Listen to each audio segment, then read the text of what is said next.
para nós começarmos a nossa mensagem. Semana passada nós falamos da Páscoa no céu na sua primeira parte, né? Pegamos essa passagem de 1 Coríntios 5, 7, 8, que fala que Cristo, nossa Páscoa, foi sacrificado por nós. Isso aponta pelo sacrifício de Jesus na cruz do Calvário, isso aponta quando nós lemos aqui o livro do Êxodo 12, que a primeira Páscoa começa com a libertação do povo do Egito, e ali se reuniram, e se a família fosse pequena, que chamassem outros. Pegou um cordeiro de 1 ano, sem mancha, perfeito, e o seu sangue retirado para ser colocado nos umbrais das portas, para que o anjo da morte não ferisse ninguém das famílias. Isso foi consumada a última praga, a morte de todos os primogênitos dentre os egípcios e até 2 animais também. E diz o texto de Êxodo 12, 11: comei depressa, com sandália nos pés e cajado na mão, porque a Páscoa do Senhor é chegada. Quer dizer, a passagem do Senhor e a libertação do cativeiro egípcio. E essa Páscoa que vocês estão comemorando aqui, dentro das vossas casas, será comemorada no deserto também. E será como estatuto perpétuo. Por que perpétuo? Porque isso aponta para ser cumprido com o sacrifício do Senhor Jesus.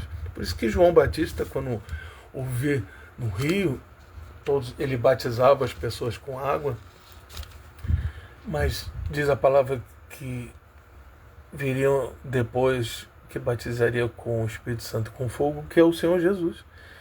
Esse não precisava ser batizado, mas foi para cumprir. E quando ele aparece, e João o avista, diz: eis o Cordeiro de Deus que tira o pecado do mundo. Então falar sobre Páscoa é falar sobre isso, que Jesus, como diz em Isaías 53, ele levou sobre si as nossas dores, as nossas doenças, os nossos sofrimentos, os nossos pecados, as nossas iniquidades. Nós nos tornamos curados em espírito. Muitos distorcem essa palavra para dizer que crente não é para ter doença alguma. Isto é mentira. Isso é uma doutrina enganosa. Nós somos vulneráveis a qualquer problema nesta terra, a qualquer adversidade. Jesus diz: no mundo em que vocês vivem terão aflições, mas tem de bom ânimo porque eu venci o mundo. E ele fala isso lembrando de que o Cordeiro foi sacrificado antes da fundação do mundo.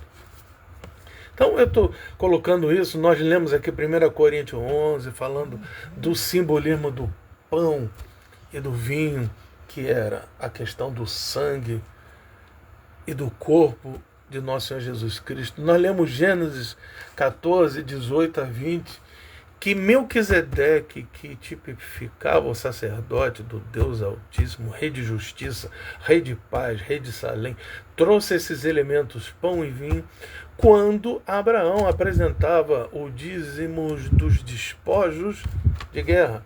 Nós lemos também aqui em Hebreus 7, de 1 a 3, que este Melquisedeque, sem pai nem mãe, sem nem genealogia, sem princípio e fim de dias,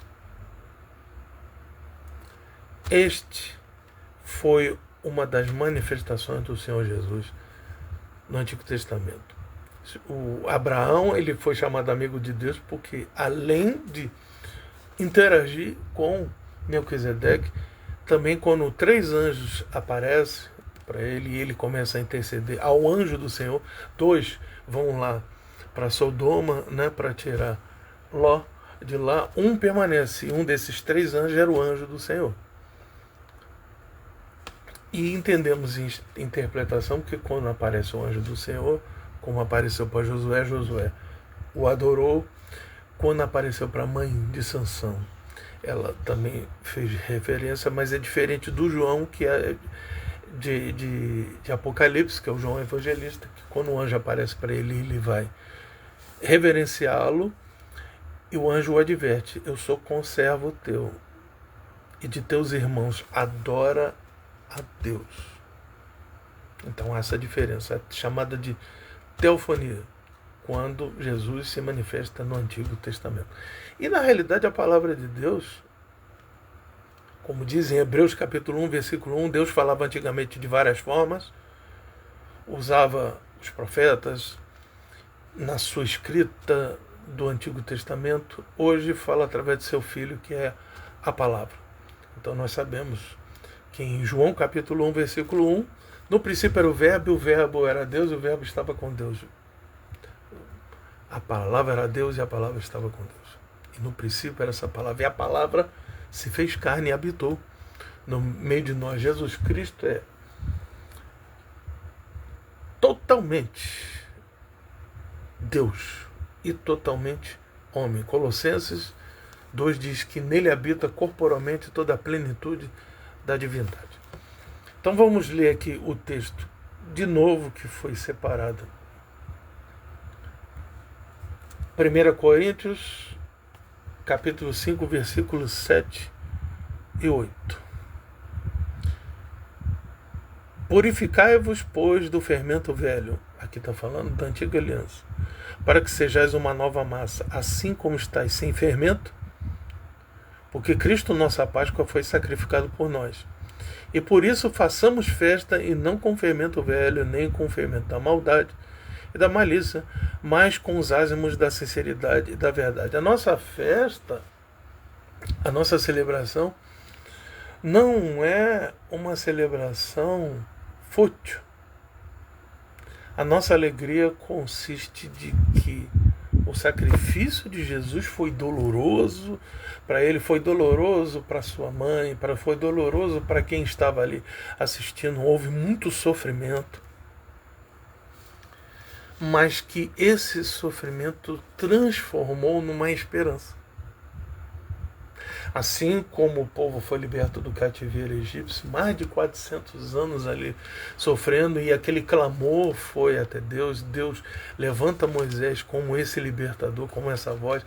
E vão me perguntar, quem? Eu vim em nome de quem? Eu falo assim, o eu sou. Ele diz a Moisés assim, eu sou o Deus de Abraão, de Isaac e de Jacó. Mas para eles lá você vai dizer que o eu sou. Jesus também utiliza essa expressão quando fala aos fariseus e aos saduceus, que vocês chamam de Abraão de pai, mas antes de Abraão, eu sou. Nós podemos também ler aqui outra passagem da questão do tempo de Deus, 2 Pedro capítulo 3, a gente até pode ler até alguns mais versículos, vamos ler aqui desde o início. Amados, vos escrevo agora esta segunda carta, em ambas as quais desperto com exortação o vosso ânimo sincero, para que vos lembreis das primeiras palavras ditas pelos santos profetas e do nosso mandamento, os apóstolos do Senhor e Salvador, sabendo primeiro isto, que nos últimos dias, você vê que Pedro está falando isso já desde aquela época, e cada vez mais a gente sente que são os últimos dias mesmo, né? Virão escarnecedores andando segundo as suas próprias concupiscências. O que é mais triste, que nós vemos isso na sociedade, muitas das vezes até dentro daqueles que se dizem a igreja do Senhor Jesus. E dizendo, onde está a promessa da sua vinda? Quantos já pregaram que Jesus já veio? Tem gente que diz que ele já veio no ano 70, que já ouviram lá. Dizem que ele não virá, que todo aquele que morrer já vai, é a vinda de Cristo, entendeu? Claro que Paulo diz lá em 1 Tessalonicenses, no capítulo 4, do versículo 13 a 18, que nós que ficarmos vivos, né, no momento da vinda do Senhor, não vamos na frente dos que dormem. Os que dormem vão ressuscitar primeiro. Então a esperança, eles já morreram nessa esperança. Paulo, quando escreve isso, ele pensa, não, Jesus vai voltar na minha época. Quantos também hoje dormem no Senhor pensam nisso? A gente tem esperança. Cada dia muitos lançam essa questão, esse bordão, né, do meio cristão. Jesus está voltando. Tem um acontecimento, tem uma guerra, tem uma calamidade da natureza. Nós já lemos isso lá em Romanos 8, que fala que a natureza, que toda a criação geme. E assim como os que servem a Deus em Cristo Jesus já têm a esperança, a natureza, todos esperam a manifestação de Cristo nas nossas vidas através da sua vinda. Por isso que nós em esperança somos salvos. Agora, ele dá um ensinamento lá. Nós não sabemos orar como convém, mas o Espírito Santo intercede por nós com gemidos inexprimíveis. Nós sabemos que todas as coisas cooperam para o bem, mesmo que aquele bem a gente acha que não seja bem, mas é sempre bem, porque tudo que Deus faz é bom. Na criação, ele fez o primeiro, o segundo, o terceiro dia, ele disse, tudo que Deus fez é bom. E era tarde de manhã do tal dia. Tudo que Deus faz, Deus é bom o tempo todo. Nós sabemos que a vontade de Deus é boa, perfeita e agradável, como diz Romanos 12, verso 2. E lá também fala que nós fomos, através da presciência de Deus, escolhidos para ser a imagem do seu Filho como o unigênito, o primogênito dentre os irmãos. E os que elegeu, os que predestinou, chamou, os que chamou, glorificou, justificou, perdão, e os que justificou, glorificou. Então nós estamos passando. O processo da justificação não é fácil, e todo aquele que é escolhido de Deus, ele tem que fazer a sua vontade. Aquele que fala, eu sou escolhido de Deus, mas não estou sujeito a açoite nem disciplina. Hebreus é bem claro quando diz que aquele que está sem disciplina não é filho. Todos fazem parte da disciplina. Quando digo todos, aqueles que aceitaram o convite de servir a Deus. E o que pode ser essa disciplina, pastor? Pode ser um desemprego, pode ser um problema financeiro, pode ser uma doença sua ou alguém da família, pode ser até um fim de um casamento, entendeu? Tudo tem a direção de Deus, mas tudo também está na nossa responsabilidade. Por quê? Muitas das vezes a gente perde o emprego por nossa irresponsabilidade, às vezes temos um problema financeiro porque nós o próprio criamos, temos algumas doenças por causa da nossa irresponsabilidade na nossa juventude, né? A gente já sabe que tem a questão da herança genética. E muitas das vezes nós não cuidamos disso, né?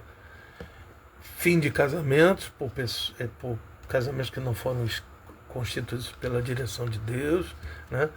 Problemas familiares, tudo tem a permissão de Deus. Você vê que Jó, que era justo diante de Deus, ficou doente, perdeu sua riqueza, perdeu seus filhos. E ele temia que os seus filhos cometessem algum pecado e oferecia sacrifício. Quantas das vezes eu oro pelos meus filhos, como meu pai mesmo, vamos dizer assim, nas suas dúvidas, se cria ou não cria. A minha mãe me mostrou um bilhete escrito por ele, mesmo antes da minha irmã nascer, e era eu e meu irmão pequenininho. Ele disse assim, cuida dos meus filhos. Eu já recebi vários cuidados de Deus. Eu tive a sombra a sombra da porta da morte. Quando tive Covid, fiquei internado. Meu irmão já fez várias cirurgias do intestino e teve uma época que não tinham solução, depois os médicos acharam solução para ele. Minha irmã também teve os livramentos dela. Então, aquela oração que meu pai fez ali, Deus cuida dos meus filhos, Deus ouve, aquela oração sincera. Aquela oração que você reconhece que é pecador, que, como o publicano que disse, eu sou pecador, tenha misericórdia de mim. E me perguntaram ontem, que eu falei que eu tenho 20 anos na fé evangélica, né? Nasci em berço católico, fiz catecismo, fiz primeira comunhão, estudei em colégio católico, fui cristão católico até meus 26, 27 anos, quando os prazeres do mundo me levaram para um outro caminho e voltei para a fé cristã como batista, né, protestante, em 2006, mas eu fui ordenado a evangelista em 2010 e fui ordenado a pastor em 2012.